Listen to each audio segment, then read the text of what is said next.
Breaking tonight, 6 days since the election, and some in the media are still publicly struggling with how to deal with the results of last Tuesday. Just in the last 24 hours, we saw New York Times columnist Charles Blow complaining that, quote, "We are living in two diverging Americas, at odds and at battle. Trump's America won this round." E.J. Dionne Jr. of the Washington Post writing, quote, "Let's be clear, the United States of America is not Donald Trump's country."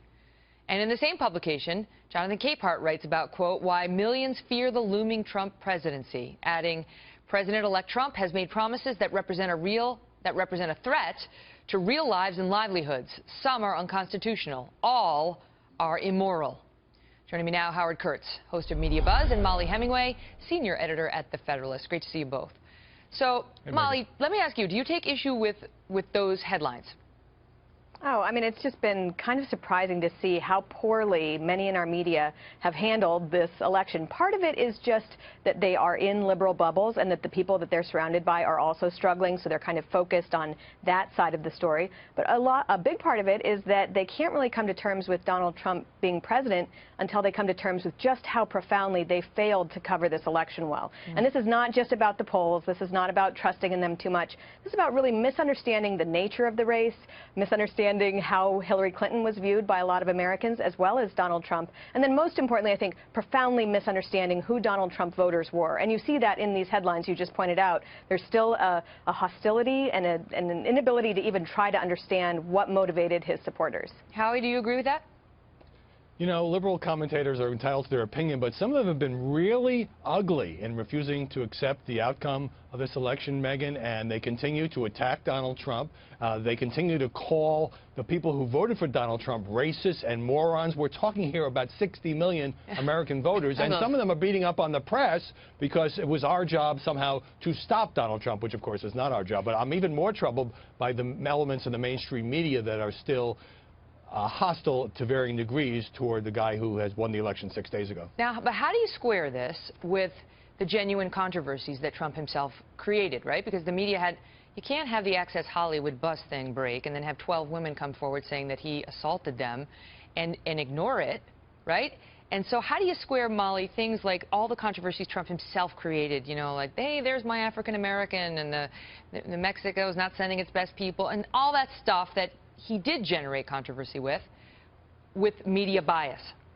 Well, all of those things are real, and everybody is very familiar with all of Donald Trump's weaknesses. This is where I think it gets back to the fundamentals of the race and what actually motivated voters. I mean, one of the things that was interesting about the Hillary Clinton campaign is that they wanted to focus on Donald Trump's personality, and that did make for very good copy and very good TV, and there's a reason why we focus on it, because it's very dramatic. At the same time, there were serious policy issues in play, support for his plans on immigration, foreign policy, economic policy, as well as something that I think even, you know, many people who did kind of pick up on these things didn't realize, which is a very big frustration with political correctness itself. And people are just kind of sick of that kind of focus, and they're punching back.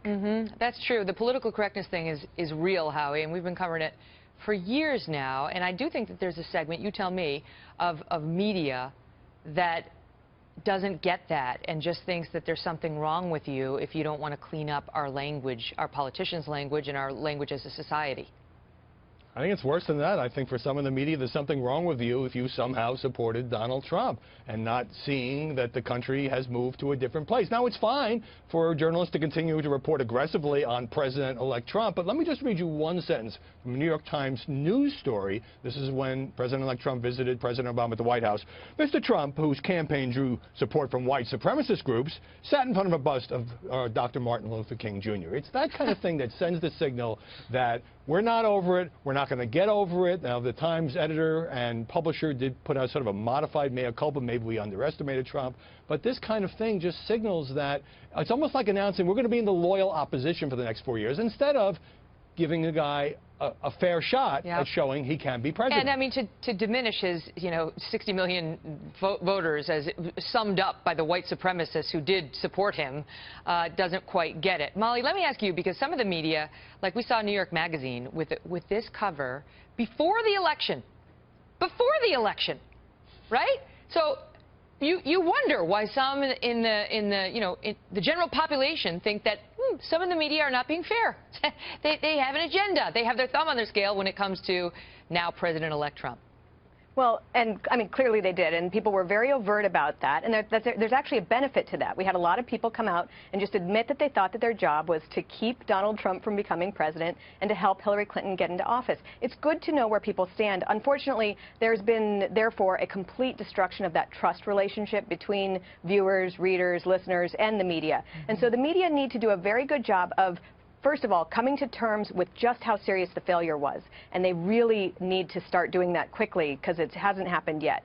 Then they also need to just start reporting the news and not telling people what to think about it. Their spin is not nearly as crafty as they think it is, and people are seeing through it. And then more than anything, they may be out of touch with, flyover country, real Americans. Well, not that you're not a real American on the coast, but just Americans who live in the heartland who just have different values and see the world differently yes, than the people media surround themselves with.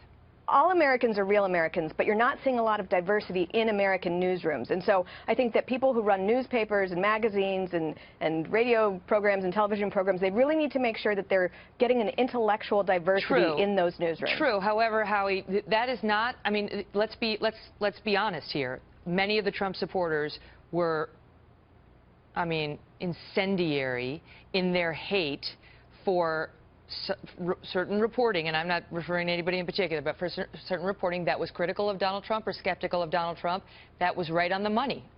Controversies that he generated. There's no question that all of us in the news business, when we did do legitimate questioning of incendiary statements Trump had made or things about his record, got a lot of ugliness and abuse online, and I'm not excusing that. But look at the coverage, the muted coverage of these protests. Imagine if Hillary Clinton had won and Trump supporters were out there demonstrating in cities saying, not my president, and in some cases engaging in violence. They'd be saying that they're all sexist. They'd be saying they're all sexist. Exactly. If it had been President Obama, they'd be saying that they're racist. I know. We've seen that double standard. Great to see you both.